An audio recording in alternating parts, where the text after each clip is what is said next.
Time magazine ने 2022 की 100 सबसे प्रभावशाली लोगों की सूची जारी की है, जिसमें यूक्रेन के राष्ट्रपति जेलेंस्की हैं और साथ ही रूस के राष्ट्रपति व्लादिमीर पुतिन, अमेरिकी राष्ट्रपति Joe Biden, Michelle Obama, Apple के CEO Tim Cook, German chancellor Olaf Scholz भी शामिल हैं और भारत के उद्योगपति गौतम अडानी को भी लिस्ट में जगह मिली है लीडर्स कैटेगरी में। इसके अलावा कश्मीरी एक्टिविस्ट खुर्रम परवेज और सुप्रीम कोर्ट की वकील करुणा नंदी का नाम इसमें शामिल है। करुणा नंदी वकील होने के साथ साथ एक्टिविस्ट हैं, महिलाओं के अधिकारों के लिए आवाज उठाने वाली वकील और एक्टिविस्ट।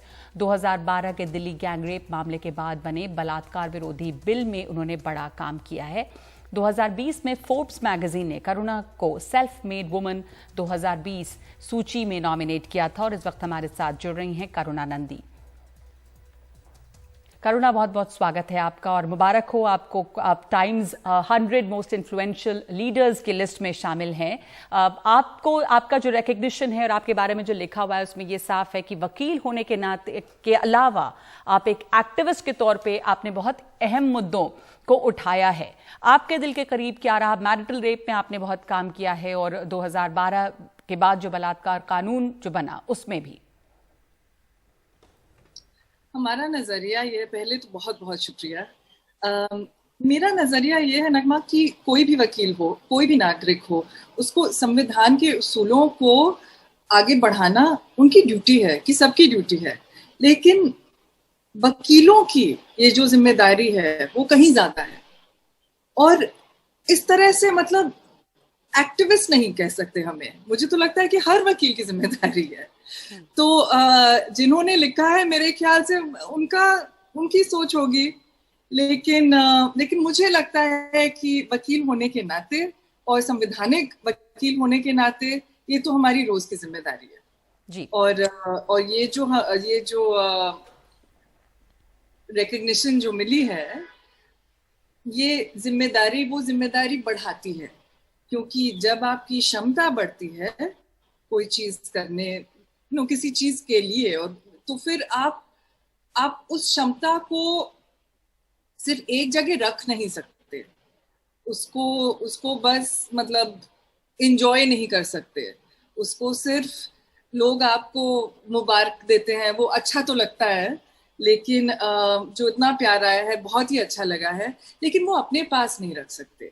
वो आगे ले जाना और आगे इन्हीं उसूलों के लिए काम करना जो आज हमारा देश बहुत मुश्किल में है, और इन उसूलों को आगे बढ़ाना और काम करना और लोगों के साथ जुड़ना, ये बहुत ही जरूरी है। आपने कहा कि इस समय मुश्किल दौर है देश के लिए, तो क्या वो उसूल हैं जिन्हें लेकर आप आगे बढ़ रही हैं और किस तरह की मुश्किल देख रही हैं आप इस समय? क्या चुनौतियां हैं? जैसे कोविड के दौरान बहुत ही लोगों का देहांत हुआ, बहुत लोग इस लेवल की बीमारी में पड़े कि कोई उनकी हेल्प नहीं कर रहा था। तो बहुत सारे लोग, एक छोटा सा एग्जांपल दे रही हूँ, बहुत सारे लोग एक केस में जुड़े थे, हमारा एक छोटा ही रोल था उसमें, लेकिन हमारा रोल हमने पूरी तरह से निभाया और हमारे रोल में हमने ये जो टेली हेल्थ मेडिसिन है उसको गवर्नमेंट पोर्टल्स के साथ कनेक्ट करवाया, और उसमें अभी किसी ने मैसेज भेजा कि उसमें 6000 लोगों की हेल्प हुई। अब दिक्कत ये है कि इसके बारे में बात नहीं की जा रही। WHO की आंकड़ों के बारे में डिबेट हो रहा है कि आंकड़े सही हैं, आंकड़े नहीं हैं। अब हमें तो मालूम है, हमारी फैमिली में या तो हमारे जान पहचान में या तो हमें खुद किस दौर से गुजरना पड़ा और देश को किस दौर से गुजरना पड़ा। तो सबको इस मामले में जुड़ने में बहुत जरूरी है, जुड़ना बहुत जरूरी है कि आप सबकी हेल्थ के लिए सपोर्ट दें गवर्नमेंट को और गवर्नमेंट्स को, ये दिल्ली गवर्नमेंट और सेंट्रल गवर्नमेंट को नहीं काम कर पा रहे हैं अपना, और ये जो अर्थव्यवस्था है वो बहुत ही खराब है फिलहाल, और उसमें इस मामले में राइट्स जो लोगों के अधिकार हैं वो पीछे हट रहे हैं।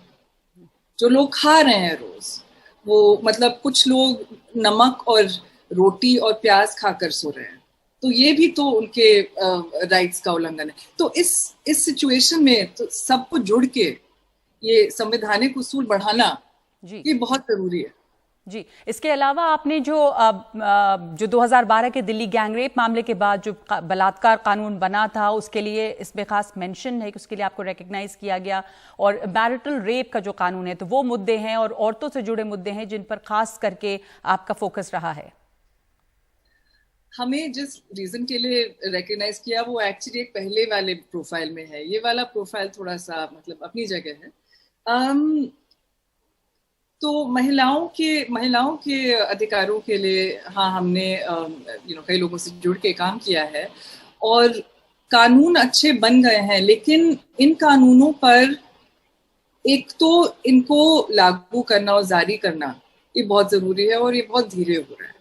और दूसरी चीज है कि जो मैरिटल रेप का जो मामला है उसमें स्प्लिट बेंच था और एक बेंच ने एक बहुत ही स्ट्रॉन्ग डिसीजन हमारे फेवर में दिया है और दूसरे ने नहीं। तो ये जाएगा सुप्रीम कोर्ट और फिर सुप्रीम कोर्ट में लड़ाई जारी रहेगी, लेकिन जितने लोग इससे जुड़े उतनी ही ताकत होगी इस लड़ाई में।